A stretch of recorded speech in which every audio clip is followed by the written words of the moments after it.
안녕하세요. 나에게 낭독 시간입니다.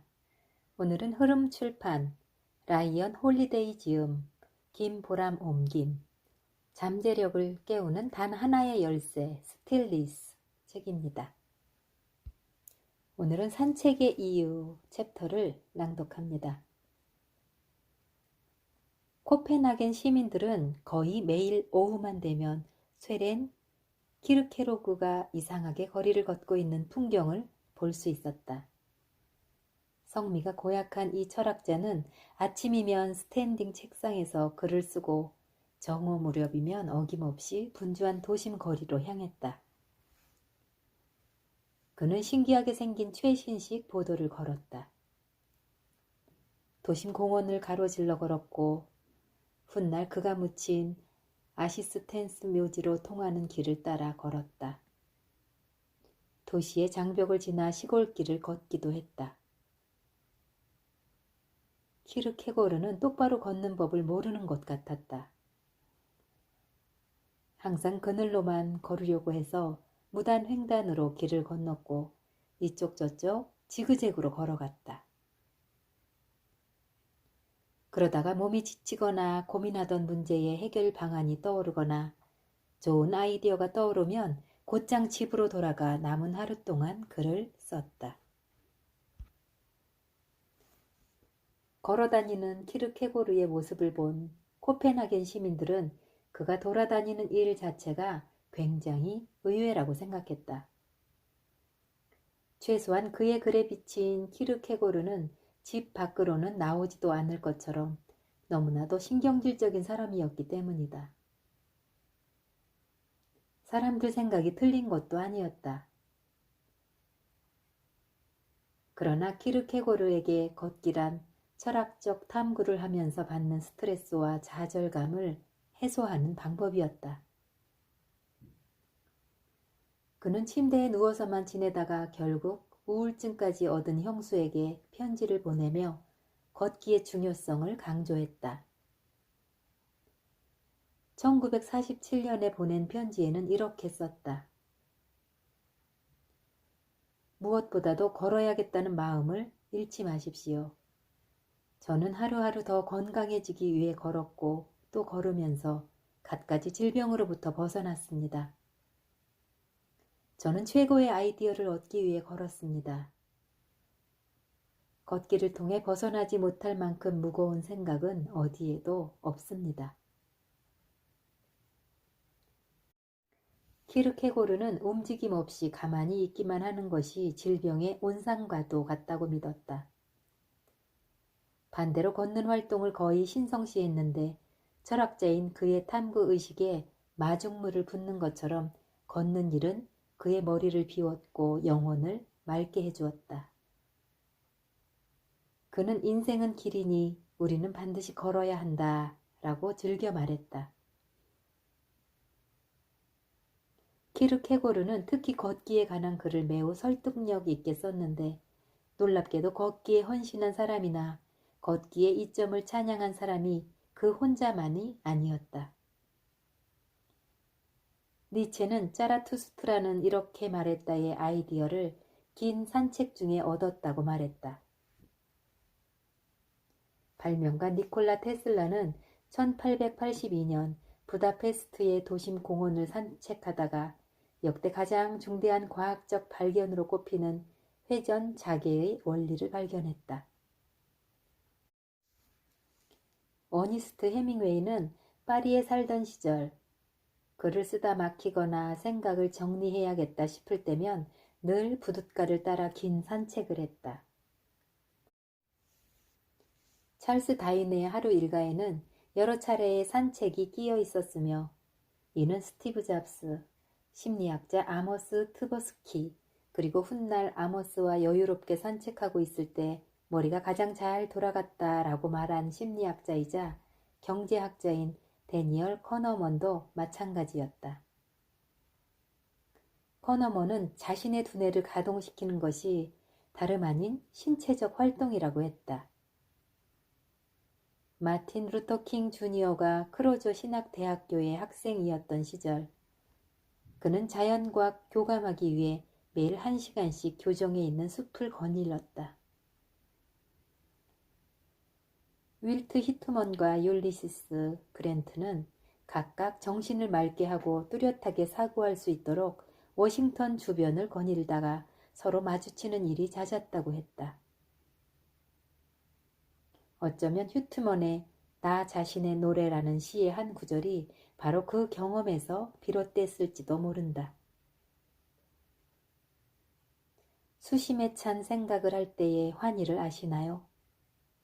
자유롭고 쓸쓸한 마음, 약하고 우울한 마음의 환희를, 고독한 산책의 환희, 괴로움 속에 발버둥 치는 영혼의 환희를. 프로이트는 저녁 식사 후에 빈의 순환도로를 빠른 걸음으로 걷는 것으로 유명했다. 작곡가 구스타프 말러는 하루에 4시간씩 걸으며 아이디어를 간추리고 메모를 했다. 베토벤도 같은 이유로 산책할 때 필기 도구와 한 장짜리 악보를 챙겨 다녔다. 도로시 데이는 평생 산책을 즐겼는데 처음으로 자신의 인생에 하나님이 함께 한다는 느낌을 강하게 받았던 자신이 성직자의 길을 걸을 것 같다는 깨달음이 찾아온 순간도 1920년 스테튼 아일랜드의 해변을 걷고 있을 때였다고 했다. 예수가 한 발 앞에 다른 발을 놓는 움직임의 신성함과 기쁨을 알고 있는 여행자였다는 사실도 우연이 아닐 것이다. 어떻게 걷기가 우리를 고요로 이끈다는 걸까? 지금까지 활동을 추구할 게 아니라 줄여야 한다고 얘기하고 있지 않았던가? 물론 걸을 때 우리는 움직이고 있지만 그건 격한 동작이 아니고 의식하면서 행하는 동작도 아니다. 그저 반복적이고 의례적인 움직임일 뿐이다. 걷기는 찬란한 동작이며 평화 속에서 하는 운동이다. 불교도들은 오랜 시간 좌선한 후에 아름다운 곳으로 가서 걷는 명상, 즉 경행을 하면 전통적인 명상을 할 때보다 더 다양한 고요에 접할 수 있다고 말한다. 실제로 산림욕 같은 가장 자연스러운 아름다움을 경험하려면 집이든 사무실이든 차든 간에 거기서 밖으로 나와 숲속으로 걸어 들어가야만 한다. 좋은 산책을 하는 비결은 인지하는 것이다. 현재에 집중하면서 움직임에 마음을 여는 것이다. 휴대폰을 꺼라. 삶을 짓누르는 문제들을 잊어라. 아니 더 정확히는 걸음걸음마다 그 문제들이 그 걸음에 녹아들게 하라. 발을 내려다보라. 발이 무엇을 하고 있는가? 두 발이 얼마나 자연스럽게 움직이는지 보라. 당신이 의식적으로 발을 움직이고 있는가? 아니면 제 스스로 움직이고 있는 것 같은가? 발 밑에서 부스러지는 낙엽 소리를 들어보라. 땅이 당신을 받치고 밀치는 느낌을 느껴보라. 숨을 들이쉬고 내쉬어라. 수세기 이전에 바로 이곳을 누가 걸어갔을지 상상해보라. 당신이 서 있는 아스팔트를 누가 깔았는지 상상해보라. 그들에게는 무슨 일이 일어나고 있었을까? 그들은 지금 어디에 있을까? 그들은 무엇을 믿었을까? 그들에게는 어떤 문제가 있었을까? 바깥 세상에서 무슨 일이 벌어지고 있는지 확인하고 싶은 충동이나 일에 대한 책임감이 당신을 잡아 끄는 것 같거든 걷고 있는 자신을 조금 더 밀어붙여라. 전에 걸어본 적이 있는 길을 걷고 있다면 가본 적 없는 방향으로 갑자기 발길을 돌리거나 언덕 위로 올라가 보라. 낯설고 새로운 주변 환경을 느껴보고 여태 맛본 적 없는 공기를 마셔보라. 길을 잃어도 보라. 당신을 찾는 목소리가 들리지 않는 곳에 있어 보라. 그리고 천천히 걸어가라. 산책은 칼로리를 소모한다거나 심장 박동수를 올리기 위한 일이 아니다. 아니, 외초에 무엇인가를 위해서 하는 행동이 아니다. 산책은 존재, 초월, 마음을 비우는 것. 당신을 둘러싼 세상의 아름다움을 알아차리고 감상하는 것에 대한 개념을 표현하고 구체화하는 행동이다. 이제는 떨쳐내야 할 생각으로부터 벗어나 떠오르는 생각을 향해 다가가야 할 때다. 제대로 된 산책을 하려면 마음이 완전히 비어 있으면 안 된다. 넋을 놓고 걷다가는 나무 뿌리에 걸려 넘어지거나 자동차 또는 자전거에 치이고 만다.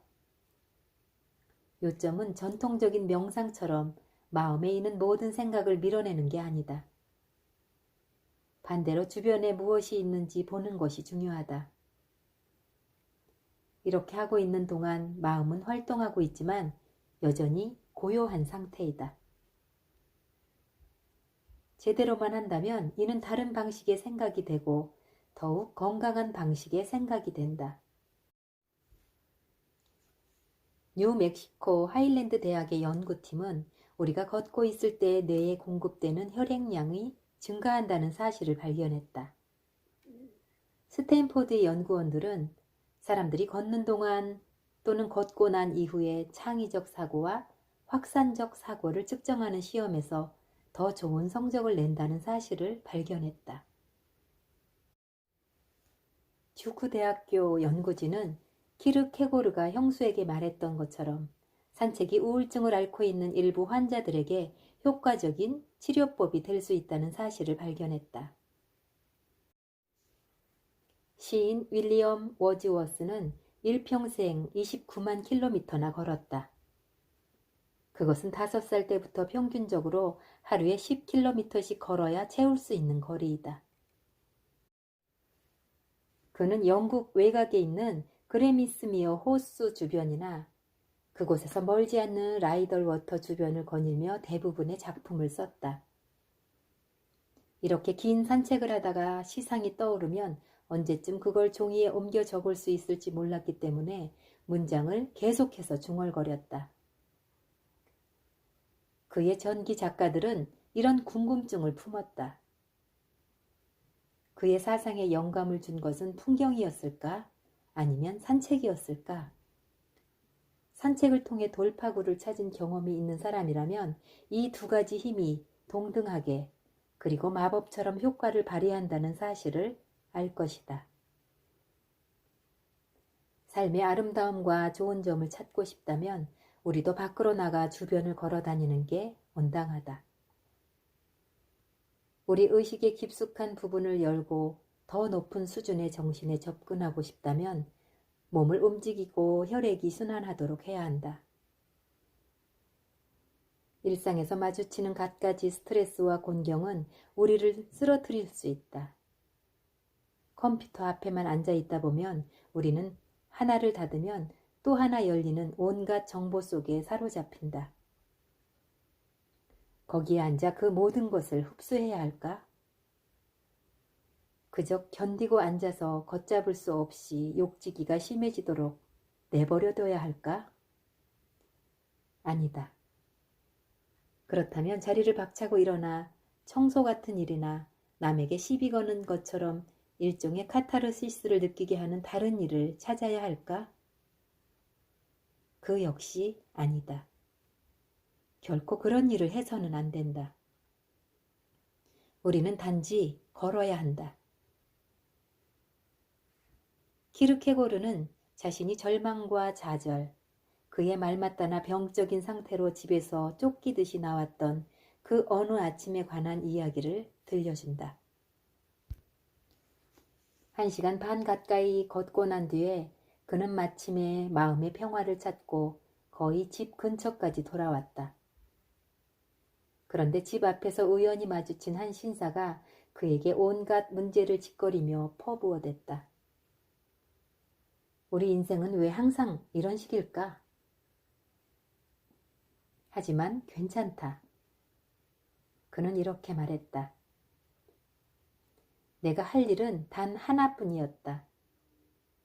집으로 돌아가는 대신 다시 산책을 하는 것이었다. 우리도 반드시 그래야 한다. 걷고 또 걸어보라. 내 지금까지 잠재력을 깨우는 단 하나의 열쇠, 스틸리스 중에서 세 번째 영역인 정신과 영혼의 실행자인 몸 편의 산책의 이유 꼭지를 낭독해 보았습니다. 감사합니다.